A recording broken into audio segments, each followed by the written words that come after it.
Hello and welcome to New Filmmakers Los Angeles in partnership with Movie Maker magazine. My name is Danny DeLillo and we're here at the South Park Center, and I'm here with Faryl with her movie Mary Meet Grace. Let's take a look at the clip.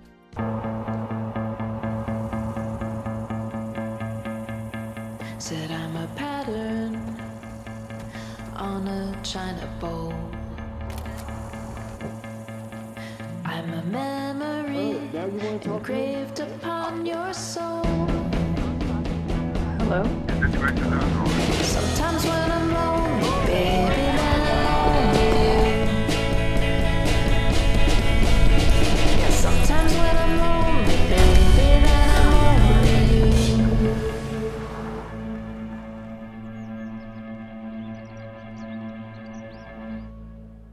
you. Thank you for being here. Welcome to the New Filmmakers family. Thank you for bringing your film to us, like really. But for those that haven't seen it, tell us the brief synopsis. It's about a woman, Grace, who gets a phone call from a strange man that she doesn't know, and he tells her that her birth mother has died, and he would love to tell her more about this woman who always wanted to meet her. He says, "Can we meet? I have some things of hers that I'd love to give you." And so she meets him, and he seems fine, and he says, "Would you like to go spread the ashes of this woman?" And she says, "Nah," but then she says, "Yeah," and they go, and it turns out he's lying. It honestly had me, I think I stopped breathing watching it because I was like, oh my God, how is this gonna go? This is so horrible. This guy is creeping me out. Yeah, good. Yeah. Like, so you nailed. But no, really, like, horrific story, and I hope this never happens to anyone. Where did the inspiration come for you in creating this project? Well, I'm adopted, and I was interested in exploring how far an adoptee might go. And yeah. Like finding out who and where they come from. Yeah. Yeah. And that's really the premise of where you kind of thought you would take it. Yeah. Yeah. And I also just had this vision of like a woman in a wedding dress and roller skates trying to escape and being in this trailer, and like it sort of came to me, the project. Yeah. Yeah. No, it's amazing because you kind of took us into like I was like, oh no, they're going into this really kind of dark deserty place and like in this strange trailer, and I was like, oh my goodness. Did you kind of have an idea of who this antagonist, this guy, was going to be or visualize and look like? Yeah. Yeah. I did. I wanted him to seem really nice. Yeah. And I wanted him to seem just like a totally normal person. And yeah. I played with knowing that he was bad in the beginning. I yeah. played with like maybe some scary music, or maybe he says something that sets us on edge. But yeah. I thought it was more fun if we're like, he's fine, yeah. and then he's not fine, which is how real life works. Absolutely. I mean, some people can kind of look like they got the pure evilness, but I was watching, I was like, no, what are you doing? No, he's nice. You don't need to do this. What are you doing, you know? Some people are a little odd. Yeah. And he was, I mean, you have to see the movie. Yeah. But he had motives for hurting her or taking her or wanting to do what he does with her. As a director, what do you enjoy? How you work with your actors? How was this particular experience for you? Well, my lead actress was incredible. So good. She was so dedicated. Yes, you were. Yes, you were. I love acting and I love storytelling, and I'm a photographer as well. So, and this was my first film. Really? Yeah. Oh my goodness. Thank you. Yeah, it was really fun. Yeah. And so I put my love of photography and my love of like planning shots and my love of emotion and authentic, face. Yeah. And I don't know, I love directing. I love working with actors. I think actors are so generous and so risky, and they're so brave. And you just say, hey, this is your character, go. Yeah. And then they take it and they go. Yeah. It's funny about you saying about, firstly, well, very, very, very well acted, and I was there with you. I kind of wanted like even more of the story, as hard as it was to watch, because, I was just enjoying the characters and your character.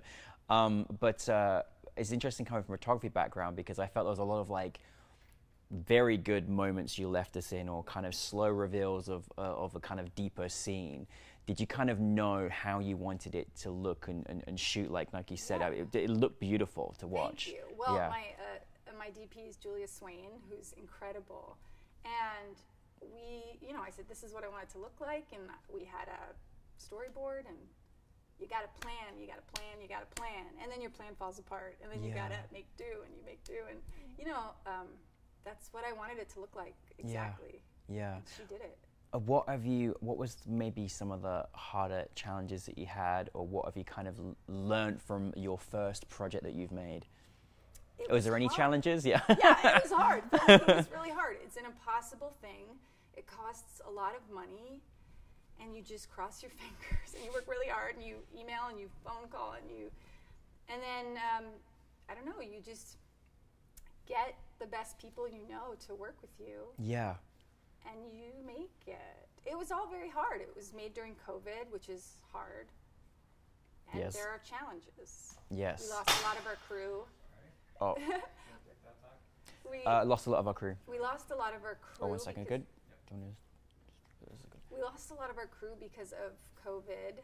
We had to have people go home, and we had no sound. No big deal. We lost our location halfway through. No big deal. Oh my goodness. And so, you change your story a little bit. And you cut out some scenes, and then you get to edit, which is like the magic on top of the magic. Yeah. Each stage is like a different stage of magic. Well, I feel like that's such a good way of looking at it and kind of rolling with those punches, because you don't know until that day sometimes what challenges you may have to face, right? Yeah. Yeah. But you gotta have faith that the movie that you're gonna make is gonna be there. Mm-hmm. And even if it's not what you thought it would be, all these mistakes and all these challenges they're gonna lead to the movie you're gonna make. Yeah. And it's gonna be maybe better because of it. I mean, maybe. Definitely. How, as you've made your first film, congratulations on that. Has it inspired you to make more now? Yeah. Yeah. I've made so many more. I'm in post-production on 2 other shorts. Oh, that's amazing. And one we filmed on 16 millimeter. Oh, that's so good. So good. So really fun. And that was very challenging and really cool and looks beautiful. And then I'm in pre-production on 3 other shorts that I'm really excited by. I'm like addicted to storytelling in this way. I don't know. I feel so autonomous and powerful and creative, and I feel like, oh, you can just make a movie? I didn't know you could. Well, so now you're making all these projects, and do you think though, making your first one, once you've done that, once you've made your first film, that it's sort of like, that's it now, I'm going to keep doing this? Did that kind of feel that way after this film, or did it kind of... Yeah, no, I was like, oh, this is my life. Oh, there you go. I've always been an actor, and I love acting, but I always felt there was a certain, something missing, like some kind of visual thing that I needed. And as a photographer, I felt satisfied, yet there was like this hole. And directing is every single thing that I'm good at and that I love. It's in one thing. I feel like you gave certainly there was a moment in your film with the the wedding dress and the roller skates, and I was like so eerie. I was getting chills watching this experience, and then I saw it again on the big screen. I was like, oh my God. It was so great to feel that audience reaction, not knowing which way or how it was going to turn. How has it been for you having it in front now of a live audience? I'm sure it feels great. We certainly loved having it at our festival. Yeah. And what did you want your audience to take from your film? I wanted them to watch it, and I wanted them to go on the journey. I wanted them to be invested in this woman, and and I wanted them to slowly realize that this guy was no good, and I hope that it sort of stays with them. I know a lot of adoptees have seen this and feel there's like a voiceover throughout that's, about when I was born, did you hold me or did they just take me away? And I think a lot of people, especially adoptees, have been relating to that voiceover, and it's really nice to connect to people by just telling your truth and by talking about your trauma or your experience. To connect to people like that absolutely is so powerful. Yeah, absolutely. And whether you've been through it, hopefully other people can have empathy for it as well, for what one goes through. So Yeah, it's a weird, unique thing to be adopted, and I really, actually, I love it. Yeah. But it's strange and lonely and kind of confusing. Yeah, absolutely. I mean, listen, now that you've made several films, obviously, since then, which is great, and obviously having, you know, a career as an actor as well, what do you go by? What's your vibes? What could you put out there to the filmmakers out there, or any artists, to sort of support them in their journey? What do you kind of do? Just do it. Just don't let anything stop you. Not like a no. Yeah, don't let any no in the world stop you. Just keep making your stuff. And you just have to talk about how you feel. This is why we're alive, is to connect to human beings. And I connect to human beings through story. And yeah, make shit. Can I say shit? Make stuff. No, either way, it will Make work. stuff. So hopefully now we've heard it from you that everyone will go out there and do it, whatever it may be. So no, listen. I think it was a really, really fantastic film. Thank you for sharing something that elements to something personal to you and put out there. And we're so glad that we got to see it on the big screen. So thank you very much. Thank you. It was a pleasure. Thank you, Faryl, everybody. Yeah.